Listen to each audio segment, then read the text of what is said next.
Dans cette vidéo, on va prendre le temps de faire un système de particules. Lorsque l'ennemi touchera notre personnage, un système de particules sera instancié.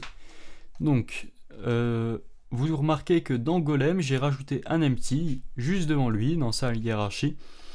Et c'est de là qu'on va instancier notre système de particules. Donc dans un premier temps, il va falloir le créer, ce système de particules. Donc je vous propose de le faire. Donc on va aller dans GameObject, Create Other, créer un système de particules.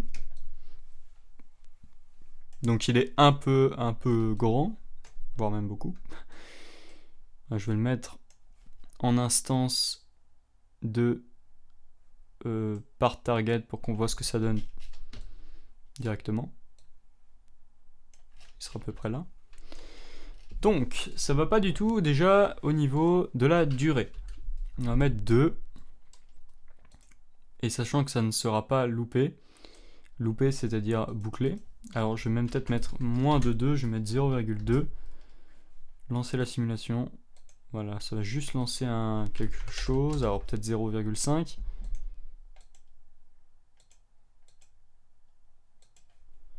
Il faut que je reprenne le système. Simulate, ça va pas. Je vais mettre 1 peut-être. Ah, je n'ai plus de système de particules. Je vais mettre looping. Je décoche looping, vous remarquez que ça garde juste une seconde le système de particules. Alors, start lifetime. On va mettre 0,5. Et si je décoche looping, voilà, ça me crée juste un nombre de particules. Ensuite, ce que je vais faire, c'est au niveau de start speed. Je vais mettre par exemple alors 2. Au niveau de start size, je vais mettre 0,5. Alors 0,5, c'est peut-être un peu beaucoup d'ailleurs. 0,2, 0,4, 0,4. Donc la couleur, on verra plus tard. Donc l'émission, ça va émettre par exemple, disons, 20 particules. On va peut-être un peu plus. Ouais, non, 20 particules, c'est bon. Au niveau de la taille, on va baisser encore un peu, hein, je pense. 0,2, ça va être mieux. Donc au niveau de la... Alors, color over lifetime, on va avoir donc la possibilité déjà de changer la couleur. Donc on va prendre quelque chose de plutôt orangé, qui finira vers une sorte de rouge comme ceci. On va aussi donc pouvoir modifier l'alpha. Alors les îlots qu'on a au-dessus, vous remarquez que ça nous donne l'opacité.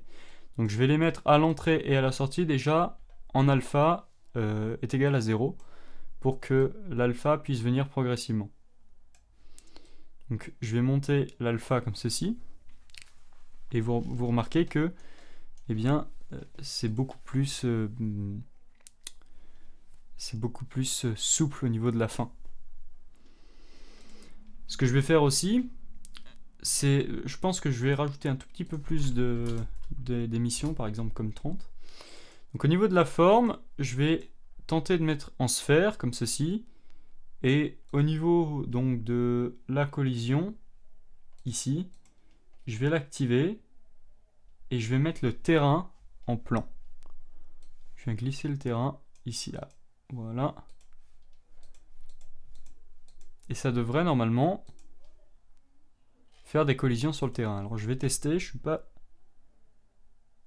super sûr de mon coup parce que c'est une nouvelle fonctionnalité, mais voilà, ça fonctionne un petit peu. Au niveau des particules, elles tombent un peu sur le terrain. Cependant, je les trouve un peu grandes dans la vue du jeu. Je les trouve un peu grosses, donc ce que je vais faire, c'est que je vais encore leur baisser la taille à 0,1. Et je vais tester dans le jeu. Voilà, 0,1, ça me semble déjà un peu mieux. Et pas énorme. Et ce que je vais faire, c'est qu'au niveau de la couleur que l'on a paramétré ici, je vais mettre un point. Alors pas d'alpha, pardon. Donc là, je peux sélectionner l'îlot et le supprimer. Mais je vais mettre un point de couleur assez rouge, ou une couleur assez vive du moins, pour qu'on puisse eh bien, avoir une sorte d'éclat lumineux. Donc ce que je vais faire ensuite, c'est au niveau donc size over lifetime, on va bien dire que la taille va diminuer un peu sur la fin, ouais, très légèrement. Voilà. Au niveau des collisions, donc on a différents paramètres, hein, la bounciness, etc. Nous, c'est pas des paramètres qui vont nous intéresser excessivement, on va laisser par défaut. Vous remarquez que les points ne traversent pas le sol et rentrent en collision avec eux. Alors si vous avez une texture, vous avez la possibilité de créer un matériel et d'appliquer ce matériel dessus. Donc nous, on n'a pas de texture. Donc ce qu'on va faire ici, c'est donc déjà supprimer ce système de particules qui s'appelle dans ce cas-là particule système. Alors ce qu'on va faire plutôt, c'est directement le glisser dans un dossier que j'ai créé ici, particules. Ça va nous créer un préfab. Donc vous remarquez d'où la couleur bleue. Je vais supprimer ce système de particules là et je vais ouvrir le caractère main script, et à l'endroit où on est rentré en collision, je vais créer une nouvelle instance dans une variable que je vais appeler TMP. Alors pourquoi je l'appelle TMP cette instance? Parce que c'est une variable temporaire, c'est-à-dire que chaque instance fera référence à TMP, mais ne pourra y faire référence que dans ce bloc, puisque la variable est déclarée dans le bloc. Donc le premier paramètre, c'est notre GameObject, donc notre GameObject, donc notre particule. Donc je vais appeler particle ici, et je vais donc le définir de type GameObject. Si je sauvegarde mon éditeur à cet endroit-là, alors oui, j'ai pas encore rempli les paramètres, c'est pour ça que ça me donne une erreur. Si je vais dans Golem, vous remarquez normalement, alors là ça bug parce que justement il a trouvé une erreur, donc je vais commenter ma ligne. Donc normalement vous trouvez donc une variable particle qui demande à être remplie. Donc on va glisser le système de particules à cet endroit-là. Donc maintenant dans notre script, on sait que notre GameObject particule fait référence à ce que l'on a glissé dans l'interface, c'est-à-dire notre système de particules. Donc on va pouvoir ici dire que l'on veut instancier particule, qui se trouve être le GameObject, et on veut l'instancier de la position de notre enfant, c'est-à-dire part_target. Donc pour récupérer un enfant, pour récupérer la position d'un enfant, on fait transform.find, donc transforme l'instance, pour l'instant c'est l'instance de l'objet golem, hein, l'instance de la classe transform, mais de l'objet golem. .find, ça veut dire qu'on va rentrer dans les enfants, au niveau de la hiérarchie, et on va donc récupérer ici part_target. Là, ce que l'on va faire ensuite, c'est mettre .position, et ensuite on va donc sélectionner tout ça et préciser aussi la rotation, c'est-à-dire qu'on va prendre la position de l'enfant part_target et on va prendre la rotation de l'enfant part_target. Donc ensuite, ce que je vais faire, c'est que je vais dire que je vais utiliser la fonction destroy qui va me détruire mon objet TMP après par exemple 3 secondes.